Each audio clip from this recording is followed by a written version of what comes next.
Olá, começa agora mais um programa especial da OAB, diretamente da minha casa para a sua. Seja bem-vinda, seja bem-vindo. O tema de hoje é sério. A maior parte dos casos de violência contra crianças e adolescentes, segundo o Ministério da Mulher, da Família e Direitos Humanos, acontece dentro de casa. E é fora dela que, na maioria das vezes, a vítima expressa os sinais. Estamos vivendo um momento atípico, em que a regra principal é evite sair de casa. Mas evitar sair de casa não quer dizer parar de cuidar da nossa vizinhança, parar de se importar. O dia 18 de maio é marcado pelo Dia de Mobilização Nacional contra o Abuso e a Exploração Sexual Infantil. E para que nós possamos entender o nosso papel, a Comissão Nacional de Defesa dos Direitos da Criança e do Adolescente da OAB gravou um recado para a gente. Todas as crianças e adolescentes têm o direito de ser criança. Significa dizer que a todas as crianças e adolescentes devem ser assegurados todos os direitos que são assegurados à dignidade da pessoa humana, que são assegurados aos adultos. Portanto, no mês de maio é um mês onde todos nós e todas nós precisamos compreender o porquê do 18 de maio. Todas as pessoas precisam se sentir responsáveis, precisam se sentir parte desse processo de erradicação de uma das piores formas de violência, que é a violência sexual de crianças e adolescentes. Portanto, a violência sexual de crianças e adolescentes, ela acontece por meio de abuso sexual e por meio da exploração sexual. Esse isolamento há de afetar principalmente as nossas crianças e aquelas que são vítimas do abuso sexual. Nós sabemos que a escola, um amigo, um vizinho, acaba por muitas das vezes socorrer essas crianças. O abuso sexual causa marcas para o resto da vida. E nós sabemos também o papel de extrema relevância que as escolas e os educadores têm nesse momento para perceber, através de um olhar mais apurado, que aquela criança ou aquele adolescente necessita de socorro. Então, nesse momento de extrema urgência que atravessamos, para essas crianças, por conta desse isolamento, nós devemos ficar atentos porque o abuso, muitas das vezes, ele acontece dentro da própria casa, de um parente, de um vizinho, de um amigo muito próximo. E as denúncias continuam, a gente não tem dados precisos da violência que está ocorrendo, mas precisa que o depoimento especial, que é uma técnica constituída em lei, a Lei 13.431 de 2017, seja efetivado. Porque não é só chegar a denúncia na delegacia ou no Disque 100, mas também instrumentalizar o processo dessa denúncia. A responsabilização, como está no Estatuto da Criança e Adolescente, no Código Penal, e isso que a OAB do Pará está atenta, a OAB do Pará e a OAB Nacional. Nesse sentido de que haja essa funcionalidade, é importante que continue nesse tempo de pandemia sem previsão ainda de encerrar. E que as crianças e adolescentes sejam mais protegidas e promovidos seus direitos. Toda criança e adolescente tem direito a um ambiente seguro em casa, na escola e na comunidade. Mas nem sempre esses direitos são garantidos. O Estatuto da Criança e do Adolescente garante como prioridade absoluta os direitos fundamentais à vida, saúde, cultura, lazer, educação, dignidade, convivência familiar e convivência comunitária, de forma a resguardar toda forma de negligência, violência, abuso, exploração, opressão e crueldade contra crianças e adolescentes. Já no início, o Estatuto da Criança e do Adolescente, no seu artigo 3º, garante a essas crianças e adolescentes todos os direitos inerentes à pessoa humana. Em seguida, no artigo 4º, determina que a família, a sociedade e o poder público assegurem, entre outros direitos, a liberdade, o respeito e a dignidade com absoluta prioridade a essas crianças e adolescentes, tal como expressamente previsto no texto da Constituição Federal. Então, dessa forma, logo em diante, no artigo 5º, nenhuma criança ou adolescente será objeto de qualquer forma de negligência, discriminação, exploração, violência, crueldade ou opressão, sendo o ofensor punido por ação e inclusive por omissão. Assim, com a edição do ECA, essas crianças e adolescentes deixam de ser algo análogo a um objeto para serem efetivamente sujeitos de direitos, sendo repelida qualquer forma de violência ou exploração contra estes seres humanos em formação. O Estatuto da Criança e Adolescente, em seu artigo 4º, definiu como primazia que a responsabilidade sobre a criança e adolescente é do Estado, da sociedade e da família. Essa proteção tem que ser integral. Na sequência do Estatuto também fala sobre o direito à vida e à saúde. Não são direitos que não são isolados, eles têm que ser interligados o tempo todo. O direito de proteção à criança também entra na questão do combate à exploração sexual, algo que deve ser feito através de políticas públicas preventivas contra a exploração sexual contra a criança e adolescente. Quando falamos de abuso, falamos daquela criança, daquele adolescente que tem o seu corpo violado por adulto ou por adolescente e não compreende que isso é um ato, muitas vezes, de violência e uma das piores formas de violência. E às vezes é invisível aos olhos do adulto quando ela pede socorro. E o adulto, às vezes, é aquela pessoa que nem percebe que aquela criança está sendo violentada. Portanto, é responsabilidade nossa fazer essas denúncias também e nos indignar, não só nos incomodar, nos indignar. Quanto à exploração sexual também é considerada uma das piores formas de trabalho infantil. A exploração sexual é crime, o abuso sexual é crime. E quando nós falamos de exploração sexual, devemos lembrar que na exploração sexual ocorre ainda, por meio de tráfico de seres humanos, ocorre ainda por meio de comercialização do corpo daquela criança e daquele adolescente. Isso é trabalho escravo. Como isso pode ser evitado? Através da convivência familiar e comunitária, ou seja, através do cumprimento do artigo 227 da Constituição Federal, que assegura a crianças e adolescentes com prioridade absoluta o direito à convivência familiar e comunitária, o direito à educação, à saúde e à cultura. A partir desse direito, desde que cumprido, é fácil verificar os indícios de abuso sexual. E é mais fácil liberar nossas crianças de tanta crueldade. Cabe à sociedade verificar se esse direito está sendo cumprido e exigir o seu cumprimento. Afinal de contas, é um princípio constitucional. O direito ao respeito é o de proteção à sua integridade física, psíquica e moral. E ele está sempre junto ali com o direito à dignidade, que seria colocar esses pequenos seres humanos em formação a salvo de qualquer tratamento desumano, violento ou constrangedor. Esse artigo 18, ele ainda sofreu uma complementação ali da Lei Menino Bernardo, que foi sobre aquele garoto que foi morto lá em Três Passos, no Rio Grande do Sul, que os pais, inclusive, estão presos. E essa Lei 13.010 de 2014, ela determinou, foi um marco na educação dos filhos, que eles possuem o direito de serem educados sem o uso de castigos físicos ou de qualquer forma de tratamento cruel ou degradante. Muito importante isso. E a educação é a forma mais eficaz contra abusos e exploração sexual, de forma que os pais devem manter diálogos com seus filhos a fim de estreitar laços de confiança e de respeito.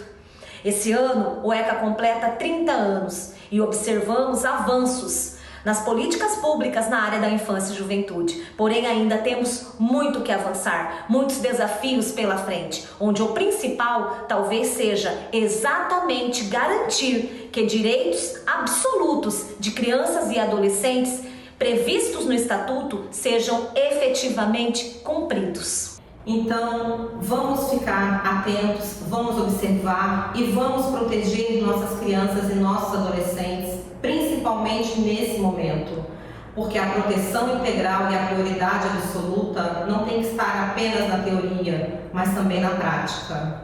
É preciso que nós possamos compreender o nosso papel social, todos nós, todas as pessoas, independente de estarmos ou não trabalhando para o fortalecimento das políticas afirmativas, que são políticas de promoção, proteção e defesa de crianças e adolescentes. Portanto, hoje e sempre é dia de proteger nossas crianças. E é com esta mensagem de proteger crianças e adolescentes que nós vamos para um breve intervalo. No próximo bloco, você confere comigo um programa que nós também tratamos sobre abuso, exploração e direitos humanos. A gente volta já.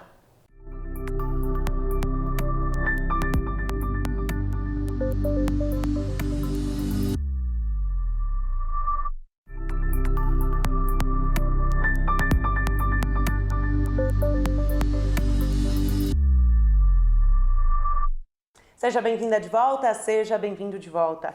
Neste segundo bloco, nós vamos rever um programa que gravamos em outubro do ano passado, onde falamos também sobre abuso e exploração de mulheres e crianças. Acompanhe comigo.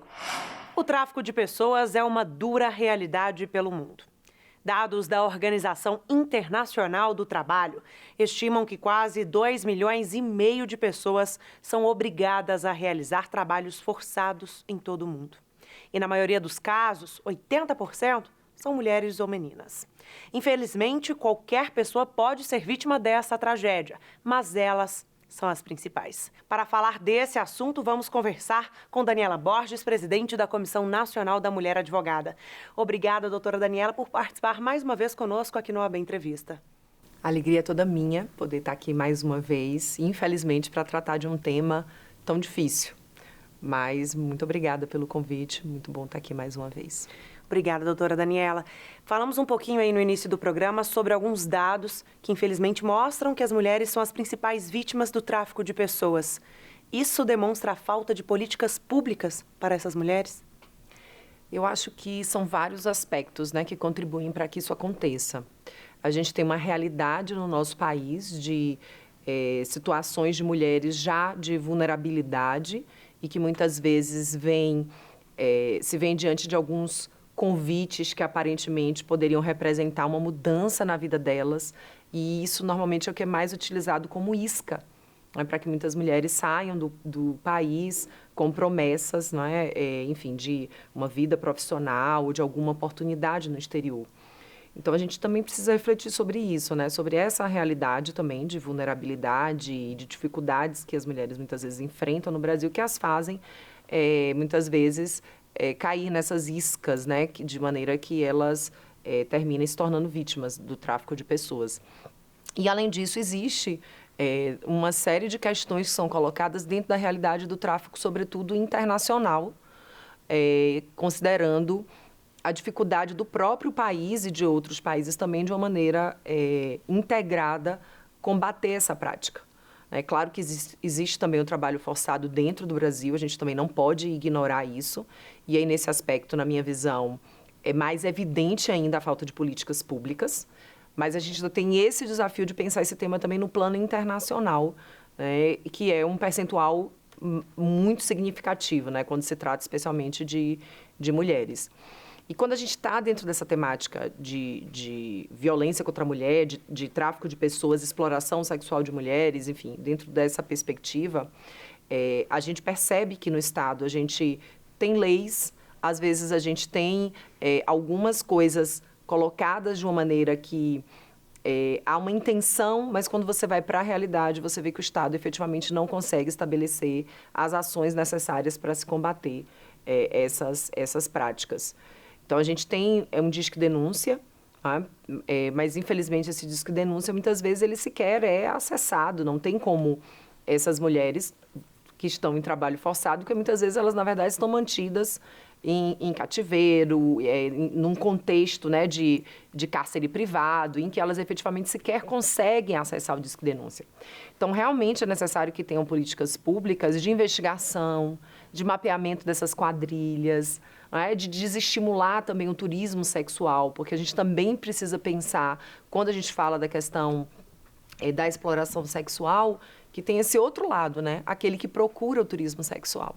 E aí, de alguma maneira, vem essas redes e aí terminam fazendo essas mulheres vítimas e justamente dentro desse contexto do turismo sexual. Então, enfim, são muitos os desafios para que a gente possa ter uma realidade um pouco diferente. E o que, na opinião da senhora, como mulher também, faz com que as mulheres do Brasil, as mulheres de uma forma geral, sejam vítimas mais vulneráveis para esse tipo de crime? Eu acho que especificamente no que se refere ao tráfico de pessoas, tem realmente muito a ver com essa tentativa da mulher de ter uma oportunidade profissional. Às vezes, infelizmente, a gente sabe também que algumas pessoas, inclusive, estabelecem inicialmente uma relação afetiva, fazendo parecer aquela mulher, né, que é um namorado ou que tem uma intenção efetiva ali de ter um relacionamento e aí termina convencendo a mulher de ir para o exterior e aí quando a mulher chega no exterior não é exatamente isso. Então, acho que são várias coisas que terminam fazendo com que a mulher possa ser vítima, né, de um tráfico de pessoas.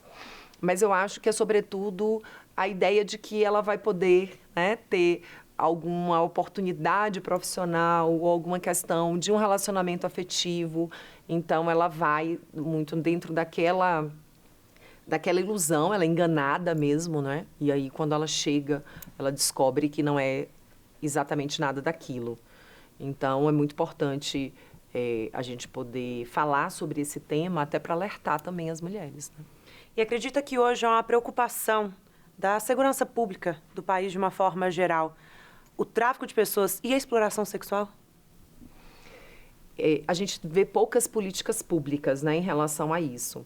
Inclusive, eu acho que a gente até avançou um pouco, mas de vez em quando o Brasil, infelizmente, oscila, porque o Brasil passou durante muitos anos projetando internacionalmente como um dos atrativos do país justamente a mulher e a sua beleza, e com isso estimulando o próprio turismo sexual. Então, esse é um ponto, né, que a gente precisa pensar no conjunto. Então, é muito importante que o Brasil, de maneira alguma, trabalhe com qualquer referência a turismo sexual, sem qualquer referência à beleza das mulheres brasileiras como um atrativo para alguém vir conhecer nosso país. E, além disso, é muito importante que a gente tenha políticas claras e trabalhos constantes de segurança pública, de inclusive investigação, porque normalmente são quadrilhas que agem internacionalmente, para que a gente de fato possa ter uma realidade melhor no Brasil, um número menor no Brasil. Na verdade, o número ideal é 0, né, de mulheres que possam ser vítimas de tráfico de pessoas aqui no nosso país. Eu acredito que vale a gente até frisar um pouquinho a importância do Disque Denúncia, não é mesmo? Porque, às vezes, se alguém vê algum caso, se alguém ouve falar de algum caso, guarda para si. E aí também tem um problema. Sim, e dentro do Disque Denúncia, né, que é o 180, ele pode ser acessado pela própria vítima, mas, como eu disse, é um contexto muito difícil, porque normalmente a mulher que é vítima do tráfico de pessoas, ela é colocada em cárcere privado, ela é colocada, né, em condições sem acesso à comunicação, mas ela saber que existe essa possibilidade, caso ela tenha alguma forma de comunicar, e a gente também poder se sentir responsável, né, no sentido de perceber que se alguém está nessa situação, de fato, a gente poder também denunciar. Então, acho que a gente também, nesse aspecto específico, tem um dever enquanto, né, sociedade de estar atento mesmo a essa realidade e não dizer não é com a gente. Então, é importante a gente ter também essa atenção.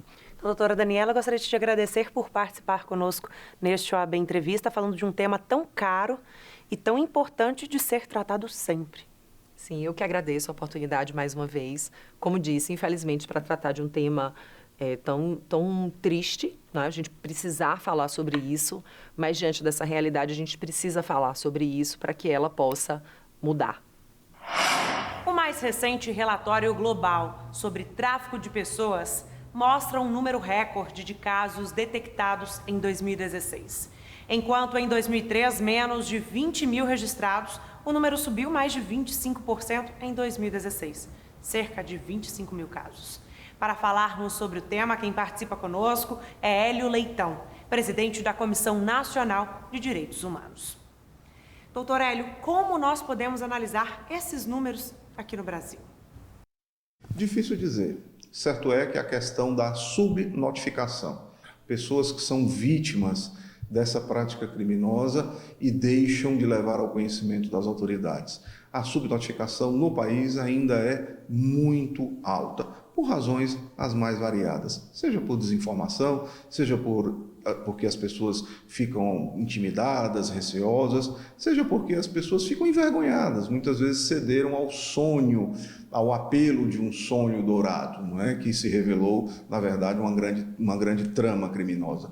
Por todas essas razões, a subnotificação no país ainda é importante.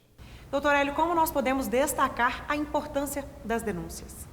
A denúncia é fundamental. Você só se vai conseguir com que o aparato estatal de repressão a essa prática possa ser posto em movimento através de uma denúncia. Então é fundamental que as pessoas vençam a sua inibição, vençam os seus receios e procurem as autoridades competentes para que façam a denúncia. O combate à exploração sexual e também ao tráfico de pessoas são garantias de direitos humanos? Essas práticas criminosas atentam contra a dignidade da pessoa humana, atentam contra os direitos os mais elementares, os direitos inerentes à condição humana. Sim, é um grave atentado à dignidade da pessoa humana. Podemos dizer, doutor Hélio, que os dirigentes estão mais atentos aos direitos humanos? É inegável que avançamos de maneira significativa nessa questão, seja do ponto de vista legislativo, e citaria a Lei 13.344 de 2016, que dispõe sobre o combate, a prevenção e combate ao tráfico de pessoas, seja o tráfico interno, seja o tráfico internacional. O mesmo Estado passou a adotar de um aparato específico, delegacias especializadas, núcleos de enfrentamento ao tráfico de pessoas. Avanços houve, e é impossível não reconhecer. Doutor Hélio, existem documentos internacionais que tratam dos direitos humanos? Certamente, eu citaria mais especificamente sobre o tema o Protocolo de Palermo, de que o Brasil é subscritor, a que o Brasil aderiu, e que efetivamente se compromete em prevenir e coibir essa prática criminosa. Em 2016, vários avanços na repressão ao tráfico de pessoas, como o aumento das penas e a ampliação das situações que caracterizam o crime. Mas será que a legislação nacional e os acordos internacionais atendem? Ou ainda são necessárias melhorias? Conta pra gente, doutor Hélio. O aparato legislativo é, por definição, limitado. O que efetivamente, o seu alcance é limitado, a sua eficácia é limitada. Portanto, quero crer que o que efetivamente vai ajudar a coibir essa prática é mais informação para o nosso povo, sobretudo para os nossos jovens. O que vai coibir essa prática é uma ação preventiva e também uma ação policial qualificada. Uma ação policial qualificada que possa reprimir essas práticas. Podemos considerar a pena atual de 4 a 8 anos de prisão para as pessoas que cometem o crime de tráfico de pessoas uma pena pequena? Isso pode ser visto no caso concreto. Difícil responder isso em tese. Eu, particularmente, tenho uma posição uma convicção íntima de não crer na eficácia do aparelho repressivo de per si. Eu acho que o aparelho repressivo deve ficar aí como a última ratio, né? A última instância. Eu aposto sim na prevenção, na educação, na informação. Eu acho que isso é fundamental. Não creio que o aumento de penas, isso tem sido aí a lição que a história nos dá, e nós temos sempre que consultar o Tribunal da História. Um aumento de penas não tem se revelado eficaz em nenhuma hipótese. É claro que exige sim uma intervenção policial eficiente, uma intervenção policial eficaz, que possamos desbaratar redes internacionais de tráfico de pessoas, não é? Mas o aumento de pena, tão somente, a mim não me impressiona. Doutor Hélio, qual o papel da advocacia no combate a esses tipos de crime e também na manutenção dos direitos humanos? O advogado é o primeiro defensor dos direitos humanos. Nós prestamos no nosso juramento profissional, no artigo 20 do Regulamento Geral, nós prestamos o compromisso, assumimos o compromisso da defesa dos direitos humanos. No artigo 44, inciso 1º do nosso estatuto, o Estatuto da Advocacia e da Ordem dos Advogados do Brasil, a Lei 8.906, de 4 de julho de 1994, nós, dentre as missões institucionais da OAB, está a defesa dos direitos humanos. Então, nós podemos sim nos engajar, podemos e devemos nos engajar numa grande ciranda pela prevenção e combate a essa prática criminosa. Na ação da OAB, na sua ação institucional, nas suas comissões, podemos sim trabalhar isso, podemos e devemos trabalhar isso de maneira muito contundente.